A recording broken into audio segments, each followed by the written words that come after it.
Wuthering Heights, Audiobook. Chapter 31. Yesterday was bright, calm, and frosty. I went to the Heights as I proposed. My housekeeper entreated me to bear a little note from her to her young lady, and I did not refuse, for the worthy woman was not conscious of anything odd in her request. The front door stood open, but the jealous gate was fastened, as at my last visit. I knocked and invoked Earnshaw from among the garden beds. He unchained it, and I entered. The fellow is as handsome a rustic as need be seen. I took particular notice of him this time, but then he does his best apparently to make the least of his advantages. I asked if Mr Heathcliff were at home. He answered, no, but he would be in at dinner time. It was 11 o'clock, and I announced my intention of going in and waiting for him, at which he immediately flung down his tools and accompanied me, in the office of watchdog, not as a substitute for the host. We entered together. Catherine was there, making herself useful in preparing some vegetables for the approaching meal. She looked more sulky and less spirited than when I had seen her first. She hardly raised her eyes to notice me, and continued her employment with the same disregard to common forms of politeness as before, never returning my bow and good morning by the slightest acknowledgment. She does not seem so amiable, I thought, as Mrs. Dean would persuade him to believe. She's a beauty, it is true, but not an angel. Earnshaw surlily bid her remove her things to the kitchen.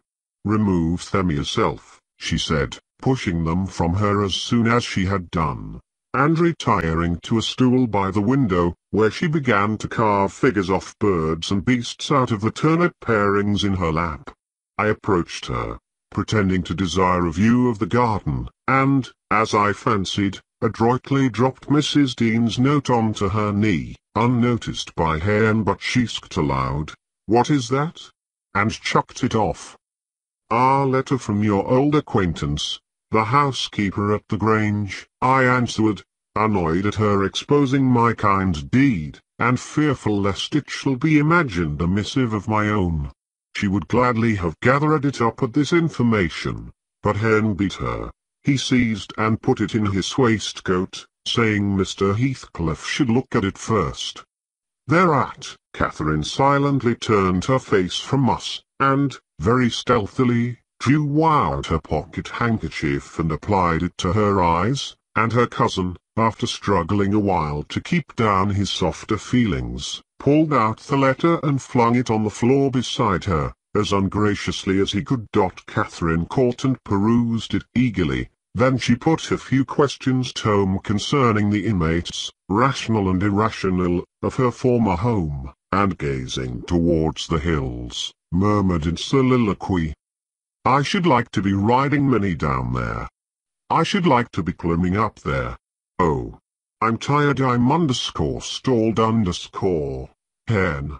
And she leant her pretty head back against the sill, with half a yawn and half a sigh, and lapsed into an aspect of abstracted sadness, neither caring nor knowing whether we remarked her.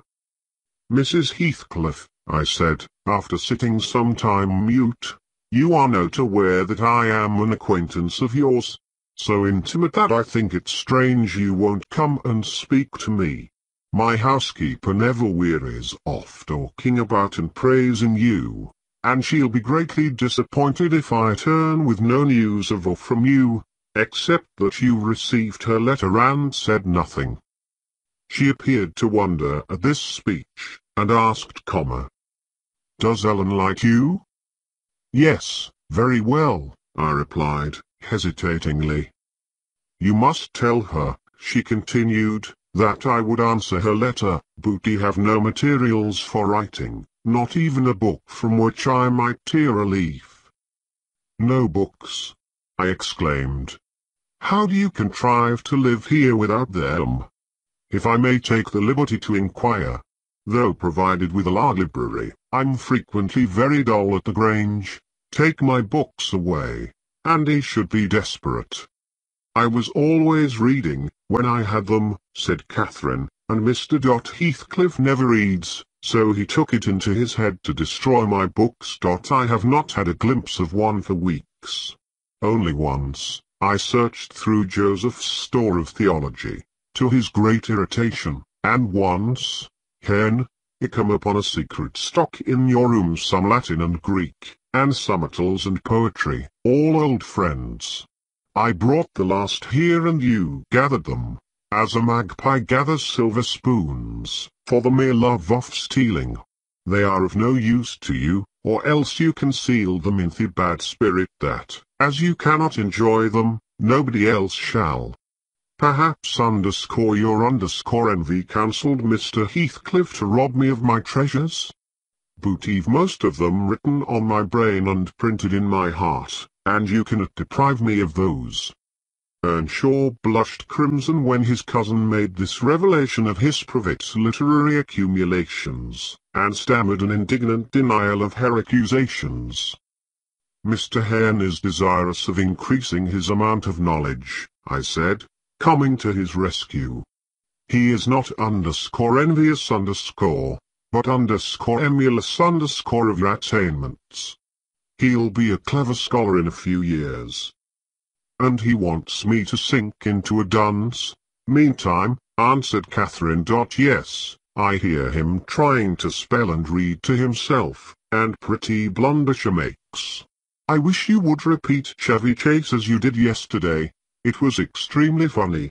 I heard you turning over their dictionary to seek out the hard words, and then cursing because you couldn't read their explanations." The young man evidently thought it too bad that he should be laughed at for his ignorance, and then laughed at for trying to remove it.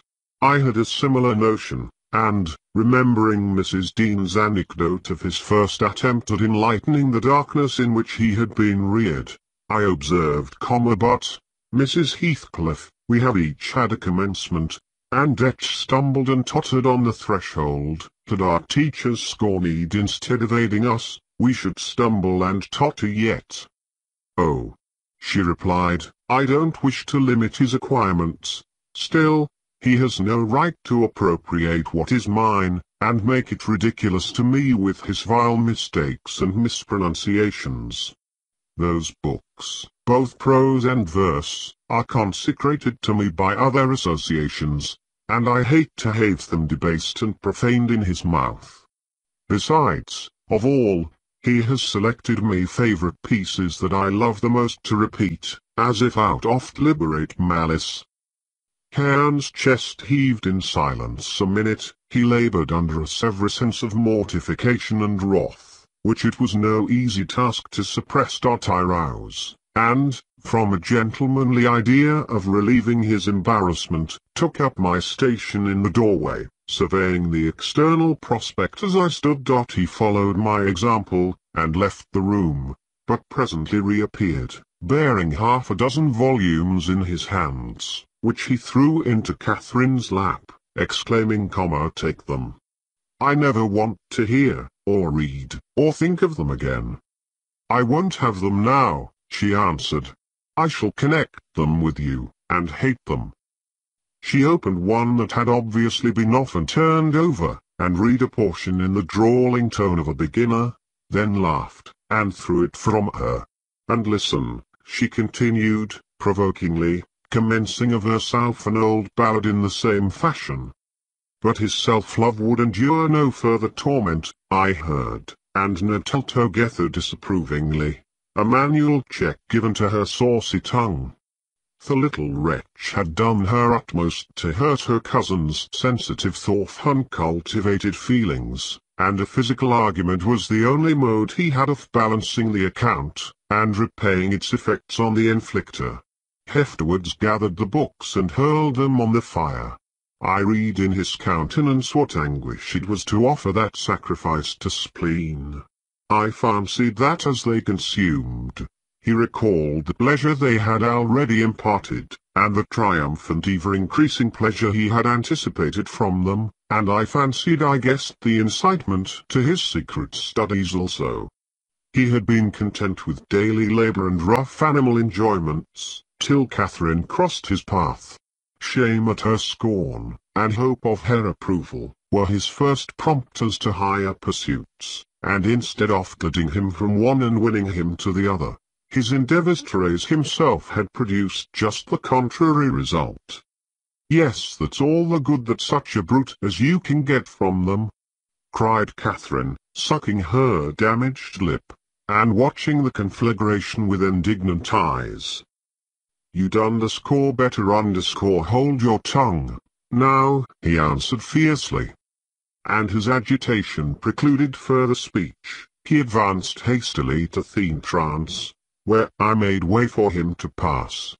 But ere he had crossed the door-stones, Mr Heathcliff, coming up the causeway, encountered him, and laying hold of his shoulder asked, "What's to do now, my lad?" "Naught, he said, and broke away to enjoy his grief and anger in solitude. Heathcliff gazed after him, and sighed. "It will be odd if I thwart myself," he muttered, unconscious that I was behind him. "But when I look for his father in his face, I find _ every day more. How the devil is he so like? I can hardly bear to see him." He bent his eyes to the ground, and walked moodily in. There was a restless, anxious expression in his countenance. I had never remarked it there before, and he looked sparer in person. His daughter-in-law, on perceiving him through the window, immediately escaped to the kitchen, saw that I remained alone. "I'm glad to see you out of doors again, Mr. Lockwood," he said, in reply to my greeting. "From selfish motives partly, I don't think I could readily supply your loss in this desolation. I've wondered more than what brought you here." "An idle whim, I fear, sir," was my answer, "or else an idle whim is going to spirit me away. I shall set out for London next week, and I must give you warning that I feel no disposition to retain Thrushcross Grange beyond the 12 months I agreed to rent it. I believe I shall not live there any more." "Oh, indeed, you're tired of being banished from the world, are you?" "Hesade. But if you be coming to plead off paying for a place you want to occupy, your journey is useless. I never relent in exacting my due from anyone." "I'm coming to plead off nothing about it," I exclaimed, considerably irritated. "Should you wish it, I'll settle with you now," and I drew my notebook from my pocket.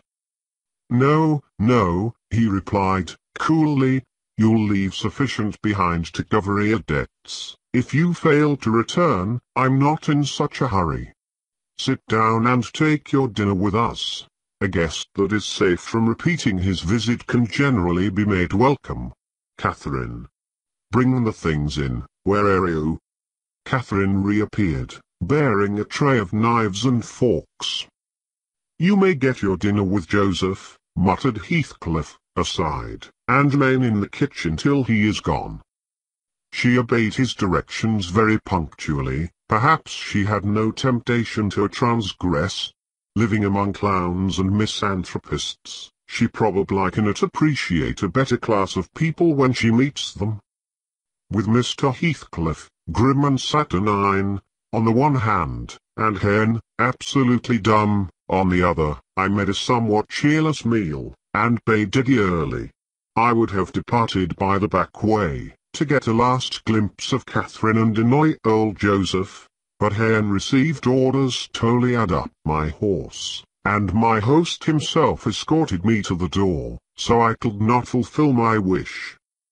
How dreary life gets over in that house, I reflected, while riding down the road.